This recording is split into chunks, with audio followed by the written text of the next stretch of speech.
Assalamualaikum warahmatullahi wabarakatuh. Selamat pagi semuanya. Baiklah, perkenalkan nama saya Fitri Aningsi. Di sini saya akan menjelaskan pengertian dan manfaat program Mayop Accounting atau komputer akuntansi. Yang pertama, saya akan menjelaskan mengenai pengertian Mayop Accounting.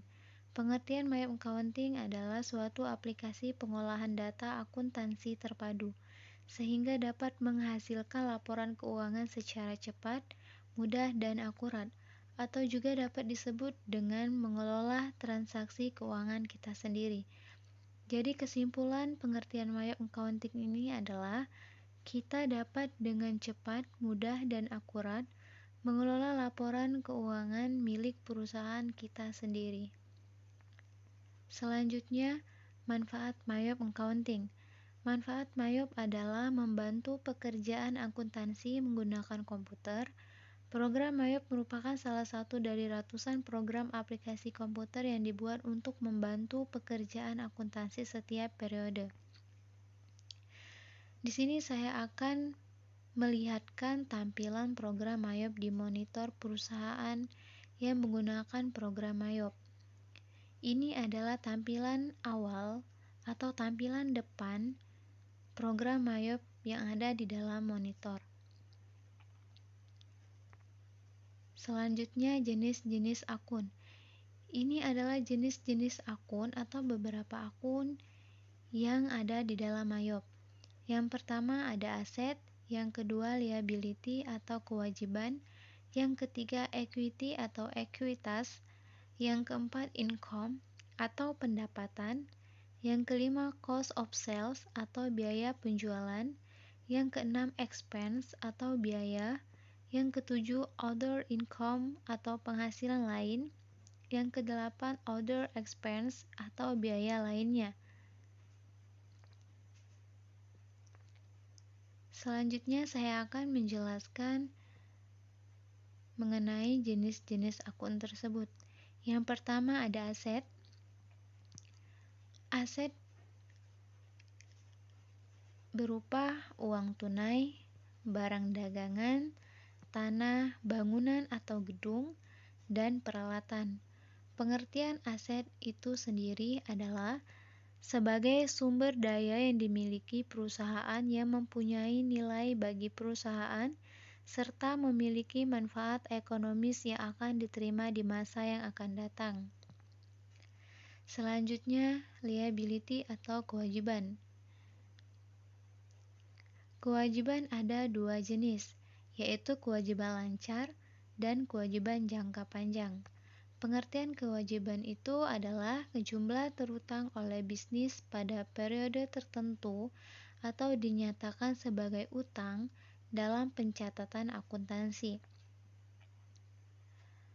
Pengertian kewajiban jangka pendek atau disebut dengan kewajiban lancar, yaitu merupakan kewajiban yang harus segera berlindung dalam waktu satu periode siklus akuntansi atau dalam 1 tahun penyelesaian kewajiban lancar lain, atau dengan kata lain menutup kewajiban atau utang lama dan membuka kewajiban atau utang yang baru. Yang selanjutnya, kewajiban jangka panjang merupakan utang yang diharapkan akan dibayar dalam jangka waktu lebih dari 1 tahun atau lebih dari 1 siklus operasi normal perusahaan. Yang ketiga, equity atau ekuitas. Ekuitas tersebut ada beberapa jenis, yaitu ekuitas rumah, ekuitas pemilik dan ekuitas pemegang, dan pembiayaan ekuitas. Pengertian ekuitas adalah besaran hak yang harus dikeluarkan oleh pemilik usaha terhadap harta yang dimiliki perusahaan atau sering disebut dengan modal karena merupakan harta yang dikeluarkan perusahaan untuk memenuhi operasional perusahaan. Selanjutnya income.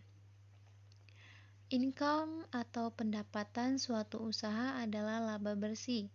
Jadi, nilai laba bersih diambil dari jumlah pendapatan yang sudah dikurangi dengan semua biaya. Yang kelima, cost of sales atau biaya penjualan. Cost of sale itu sendiri adalah jumlah keseluruhan biaya yang harus dikeluarkan oleh perusahaan untuk bisa memproduksi barang ataupun jasa yang dijajakan, atau aspek produksi seperti bahan baku, tenaga kerja, serta biaya overhead. Selanjutnya, expense atau biaya. Suatu hal yang harus dikeluarkan, ini dilakukan dengan tujuan agar mendapatkan keuntungan atau mendapatkan manfaat yang bernilai ekonomis pada masa yang akan datang. Selanjutnya, other income atau penghasilan lain. Penghasilan lain yaitu pendapatan yang berasal dari sumber-sumber di luar kegiatan utama perusahaan, tidak termasuk dalam pendapatan operasi. Dan yang terakhir adalah other expense atau biaya lainnya, yaitu biaya-biaya yang terdiri dari bermacam transaksi yang jumlahnya kecil, tidak rutin terjadi, dan tidak tertampung dalam satu perkiraan biaya yang ada. Baiklah, itu saja materi hari ini yang saya sampaikan. Semoga kalian dapat memahaminya. Terima kasih atas perhatiannya. Wassalamualaikum warahmatullahi wabarakatuh.